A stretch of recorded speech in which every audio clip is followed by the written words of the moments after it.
Hey, today I'm going to tell you about the 6 obstacles that prevent you from achieving your goal, that will prevent you from achieving your goal, and will make your life miserable 20 years from now, even like just 1 year from now.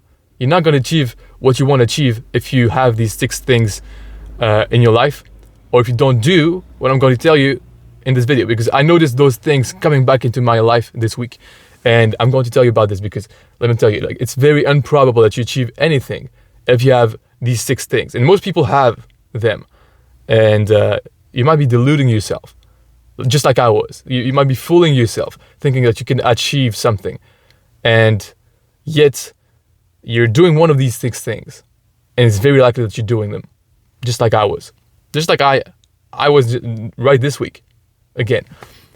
And I'm going to tell you how to fix this, to not, to actually achieve your goal.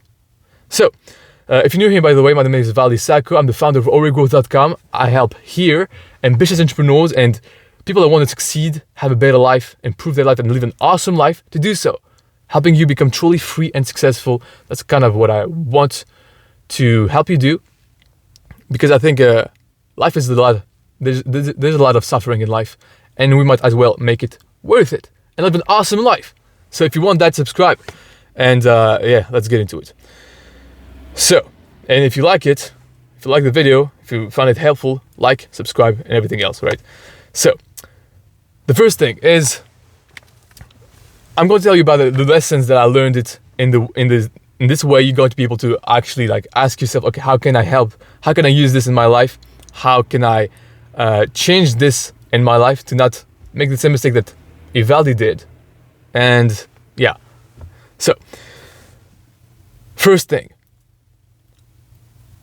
This week I was trying to solve a problem, and I thought I had this problem, and I had it was an emailing problem for my company.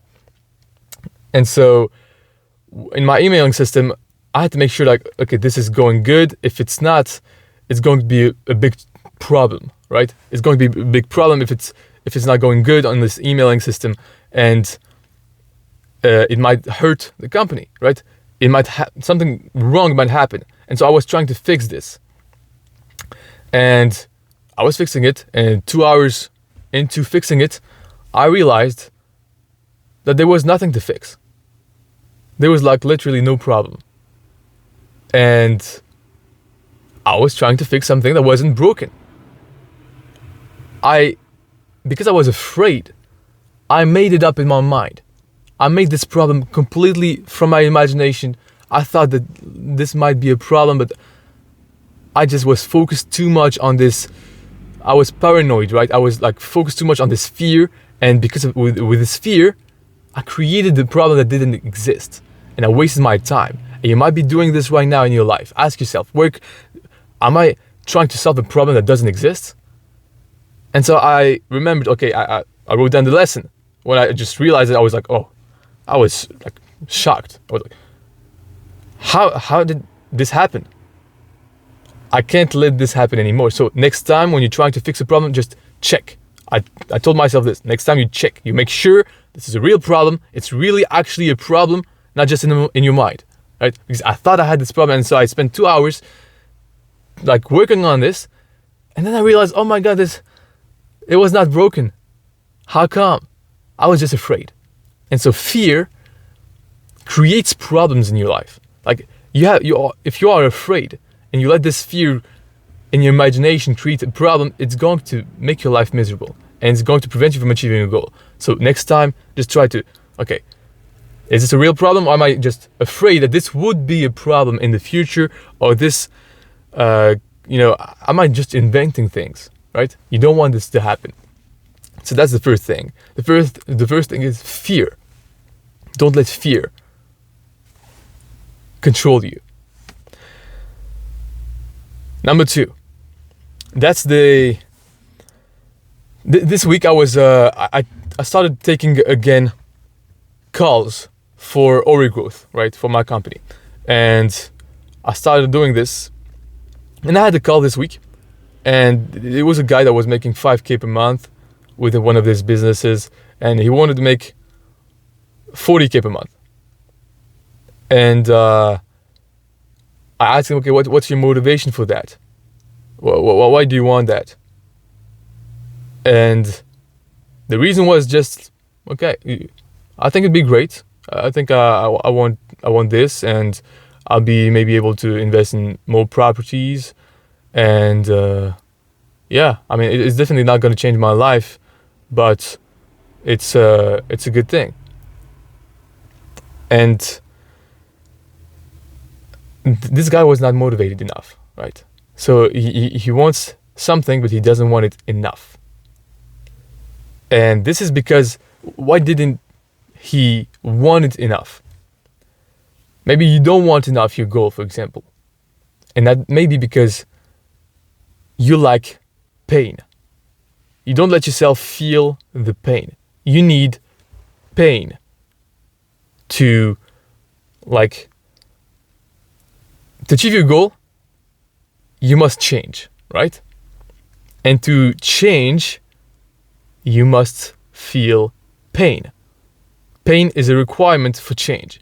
You're not going to change because changing is difficult. Changing is like, there's a lot of effort to change. To have more results, to achieve your goal, you need to change. Because if you didn't need to change, you would already have achieved your goal. And so to change, you must be like pissed off. You must like be disgusted by your current situation. You must be disgusted and be done. Like, I'm done with this. Like, I'm sick of it. And this is this pain that allows you to go through the actions that are going to make you change and therefore achieve your goal. And this guy was not. Like, he didn't want it. He didn't want to change. He didn't want to change because he wasn't in pain. It was like, he was living comfortably, 5K per month. It's okay. I don't want to be a millionaire. I don't want it's not a big deal, right? It's just like, I don't care. It's cool. But, don't be like that. If you want to achieve your goal, you must really want it. You must have the pain. If you want to change, you can even create pain in your mind. Create it. Like, I just talked about how you can create fear. Like, fear can create problems in your mind. In your mind, you can create a lot of things. And you can create pain. You must imagine painful situations. Painful situations can be things in your childhood that you just you don't want to happen again. For example, my parents struggle with money, right? And so I don't want to have money as a problem anymore. I told myself, okay, never again will I have money. Never again money will create any problem for me or my family. Like, this is unacceptable. Like, I was in pain because money was a problem. I was in pain because I felt imprisoned in society. Like, I felt imprisoned if I had to work a job that I didn't like. I felt you feel this pain and you just use it. You use this pain to change and to achieve your goal. If you don't, it's not very likely that you're going to achieve something great. Achieving your goal is not going to happen just, it will be okay, right? It's not likely. Be in pain. Like, there's this certain threshold of pain that you need to be in order to act and make everything possible, do everything that is in your power to actually change, to actually make something happen. You don't want to be too much in pain at the same time, right? Because if you're too much in pain, you're just going to be almost numb and not be able to move, right? You're going to be focused on this pain and you're going to even create more of this. And it's going to be a vicious cycle, a bad cycle. You don't want to be too much in pain, but just have this little bit of pain, this maybe chip on your shoulder that I don't accept this anymore. And therefore you raise your standard and you make sure that, okay, right now this is unacceptable. Therefore, I will take the action that will make me change and will make me achieve my goal. Third thing. So the first thing is fear. Second thing is pain. You need pain. You need to control your fear and use your pain or create or just feel pain to change. Number 3. So this week I had to start taking calls again, and so I had to completely shift my schedule, right? My schedule completely shifted, and it's been like 1 year, 2 years. First of all, I've been doing intermittent fasting. So I haven't been eating for like a 16-hour window for like 3 years straight. Like, apart from certain vacations here and there. But like 90% of the days I was fasting for 16 hours. And I was comfortable with this, right? I like this lifestyle. It made me feel good and productive. I was able to focus more. But now I need to change that. And I was kind of reluctant to change this, right? It takes change to actually achieve a goal, right? But I didn't want to do this. And I had to do a lot different things. A lot of things, so like in quantity. And at the same time, they were different things that I'm not used to do. And so this created chaos in my life this week. Like I've intentionally changed my schedule this week to suit my goal, to actually like change. But it was harder than expected. And I didn't properly manage it. So I changed my schedule. I didn't succeed at properly respecting it, like the time. So I had to eat, for example, at 10 a.m. instead of 1 p.m. And I didn't respect exactly the time. Anyway, the reason why I'm telling you this is because all of this created chaos. And chaos is necessary to change. But it will pass. So you need to accept it. You need to accept chaos. You need to accept the change. You need to accept that it's not going to be easy, that it's going to be very hard, very difficult. It's going to feel overwhelming, but it will pass. And so the chaos is like you're in the dark, right? You don't know what you're doing. You're doing a lot of different stuff, and you're in the dark, right? But what's good is that once you stay in the dark for a little bit, you accept the darkness. Your eyes will start to adapt, and you will start to see in this darkness. You will start to see when you used to not see. You're going to be able to feel okay and not afraid in this darkness, in this chaos. And so once you see more clearly in this chaos, you can eliminate the chaos. You can start putting order again in your life by systematizing the new actions that you need to take to achieve your goal and that created chaos. And you need to systematize and create a new lifestyle around these new actions that you can now take very easily because you systematize the process. For example, you need to take new actions every day at, every day at 12 p.m. I need to send some emails, right? And so I've systematized this process. At first it was chaos. I didn't know when to send them for different people. I had a lot of different types of emails to send and a lot of things going on at the same time. Right now, I know exactly what to do. Like I've got a Google Doc in which it's written, okay, at 12 p.m. you do this, this, this. It's easy now and it's very systematic and it flows naturally. When before it was complete chaos. Because there was it's not just that, it's just a lot of different areas that are just like this. Like I need to take calls, I need to manage my hiring process, I need to have a lot of things, and it created chaos around my new schedule. So everything was new. It was hard. It was difficult, it was overwhelming. But now I'm getting used to it. I've created a system to be able to do this very efficiently and very easily. And now I adapted, I upgraded myself. And I'm comfortable with this chaos. And so the third thing is chaos. Fear, pain, and chaos. These are the three first things that you need to actually like accept. You need fear, you need to control it. Pain, you need it. Chaos, you need it as well, and you need to accept it, really. To accept it and create, after you've accepted it, create order again, right? Systematizing the new lifestyle. And the fourth thing is to be detached from your lifestyle. It's an attachment. Attachment is bad because you attach to something, so it prevents you from growing, from going forward and changing. If you're attached, you can't change. But if you're detached, if you let go, you can move forward and you can change. And this is what you need to do.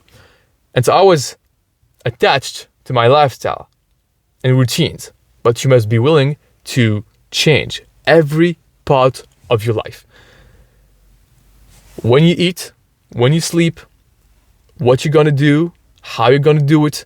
You need to take these new actions and you need to be willing to do all these different things, to not just to let go, to deny yourself, right? Denying, like, this is a quote from the Bible.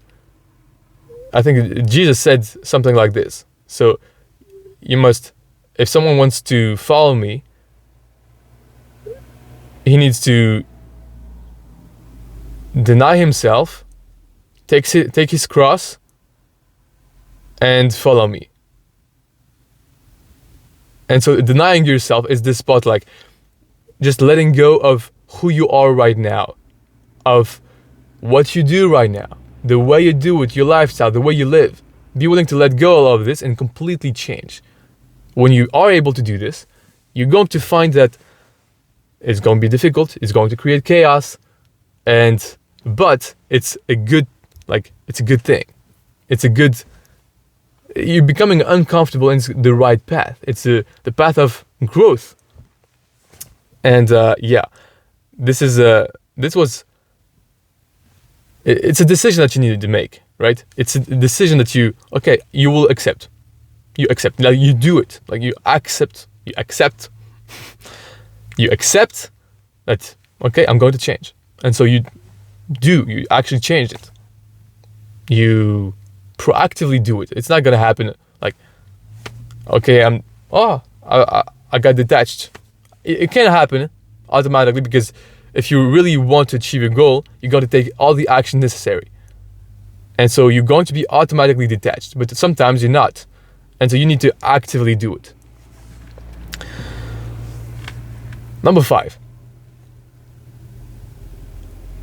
Sometimes you're stressed out, right? Sometimes you're afraid. Sometimes you're uncomfortable doing something. Maybe you're afraid of public speaking, for example. Maybe you're afraid of talking in front of camera. Maybe you're afraid of selling. Selling on a call, selling on the phone, in real life. And the reason why you're afraid is often because you're focused too much on this fear, and you focus too much on yourself. And this thing is about love. And I thought about this because of the Bible as well. Love is crucial. When you love, one of the principles in Bible is like, I'm not quoting it, but like, how do you say that in English? I'm paraphrasing, right? It's love your neighbor as yourself, right? I think this is the right one. And this is so powerful, because if you do that, your focus shifts from yourself, from what you're afraid of, to the other person. So if you really love, you do an action, you love this person, you have good intentions toward this person, you're trying to help them, you're trying to help truly and have their best interest at heart. And when you do that, your focus shifts from yourself, from how I look, how I sound. Okay, you feel like all in yourself, right? And it shifts toward like trying to help. And for example, when you feel like you need help, when you feel like you're not in a good position, and you need help, get helpful, because this shifts your perspective. It shifts your focus from yourself, your problem, your fear, to helping someone else. And it's just like, okay, I'm just trying to help you out. And when you do this, it helps you a lot to actually do what you were trying to do right now in a good way. For example, right now, if I was focused just talking to you right now in this video on how I look, I want to be like looking cool, I would be like, in myself, I would be like scared of not saying the right thing. But right now, my focus is just trying to help you out as much as possible. My focus is like, I love you. Like, I really love you. I actually do. Like, I love you and I want to help you. Like, I truly want the best for you. And so because of this, it shifts my focus from me toward you. And actually, it does a lot of things. Like, it helps you, like, it helps me be more like likable because I want to help you out. You can feel it. Like, there's a sense of, okay, I feel like this person is genuinely a good person. He's genuinely wants to help me. I bet you, I hope you feel that, right? I really want to help you out. And so I love you. I want to help you out. And therefore, my focus shifts on you. And what I do is, like, my work becomes better. Just because of this. Because, you know, for example, when a player, a basketball player, for example, if he's thinking about how he does something and he's focused on himself, he's not going to be in flow, right? He's not going to perform. If he's focused too much on, okay, I need to put this, I need to win this game. I need to win this game. If he's thinking about this, I need to win. He's not going to be present and actually doing this, the actions that are going to make him win, right? If you focus too much on, like, the action is a result. It's a consequence of actually doing the right thing. And to do the right thing, you need to not be focused on achieving the goal of appearing in a certain way, but actually doing this stuff. Actually trying to do this stuff just because you love this stuff. You love this stuff, you want to help, you want to do the right thing. And you have this desire to do good. And when you do this, you're in the flow. You're not thinking about what you're doing, you're just doing it. You're not in your thoughts, you're just in the actions. And this helps you tremendously. It will help you be a lot less stressed out when doing something that you're not comfortable doing, and also doing it better. And maybe actually help you do it in the first place because you were scared of not doing it. You were scared of doing it because you focused too much on yourself. Focus on others. Focus on helping. Focus, like, love people. Have this, like, you have good intentions toward someone, and so therefore you should be confident because you want to do good.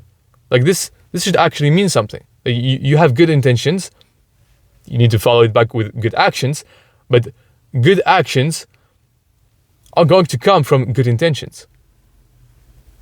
And you're going to be able to do them in a better way if you have this, like, desire to help. Love. So this is the fifth thing. Love.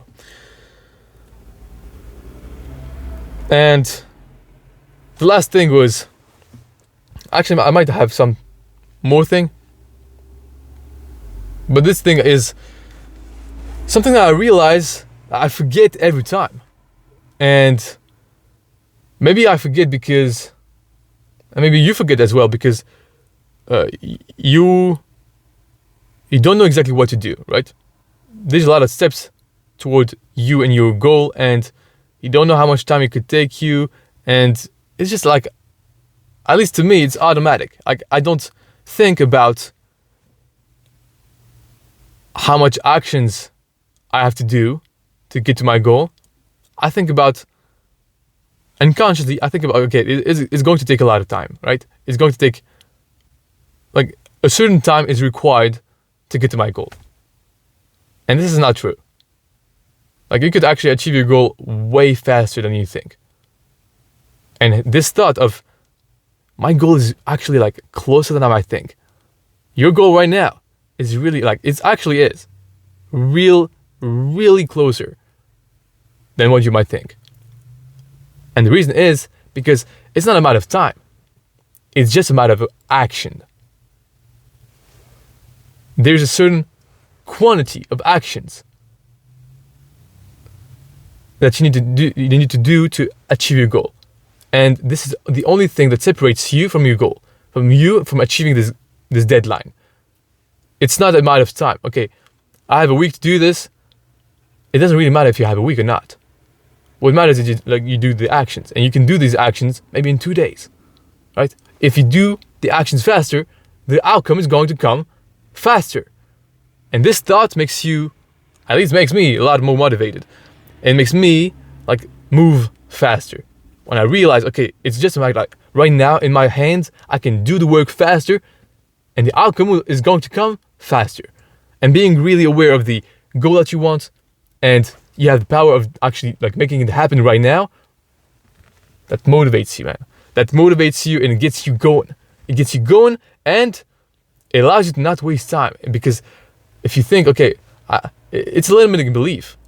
If you think, okay, I can't be a millionaire in 2 years, it's going to take at least 5 to 10 years to become a millionaire. Well, you're just going to let yourself this time, right? You're going to think, okay, it's going to take me 10 years, right? So I might as well watch Netflix right now. But if you think, the more action I do right now, the faster I will get there, you're not going to watch Netflix. You're going to like, okay, I'm going to do the actions faster. I might get there in a year. I might get there in 6 months. Who knows, right? I might get there quicker than I might think, I might expect, right? This expectation, like be detached, right? I don't want you to, I don't think it's a good thing to put a deadline on a goal and, okay, by this, like in 1 year, I must be a millionaire. If I'm not, I'm a failure. Because this way, you're less likely to keep going, right? You're less likely to achieve, and if you put this deadline, this means also that, achieving, like making $1 million a year in 1 year is your goal. If you don't do it and you do it in 1 year and 1 month, this means that it's not worth it anymore. You failed. You didn't really fail, right? Like if you achieved like 1 year in 1 month, maybe 1 year in 10 days. But you got in those like 10 days that separates you from the expectation to the actual like result, you're going to feel like a failure. You're going to feel like, I didn't do it. Except if you have already made, for example, like $970,000, you go to, okay, I got pretty close, but it feels like a failure. It's still worth it to make $1 million a year 2 years from now, even if you don't do it in 1 year, right? So you need to expect the outcome to come, right? Your goal to come, but not being attached to it either, right? It's always a balance between the two extremes of something. It's hard to achieve. Like this is why I often forget, right? I often forget to like, okay, there's a certain amount of actions that separate me from me and my goal. And if I do this right now faster, I'm going to get to my goal faster. Hopefully this helps you out. It helps me out pretty well. So the things are fear, all right? Fear, pain, chaos, attachment, love, action. Now, please, take action on this. Please. Like, you can actually change your life by applying what I've just told you about. Hopefully you took notes. If you didn't, you can watch it back and take notes. And if you have a problem with addiction, for example, that is the thing that prevents you from achieving a goal, that is the main obstacle. I have made a podcast, an episode on this. I suggest you watch it. If you like this podcast, share the show with a friend that you think it might help. And I'll see you in another one. Take care.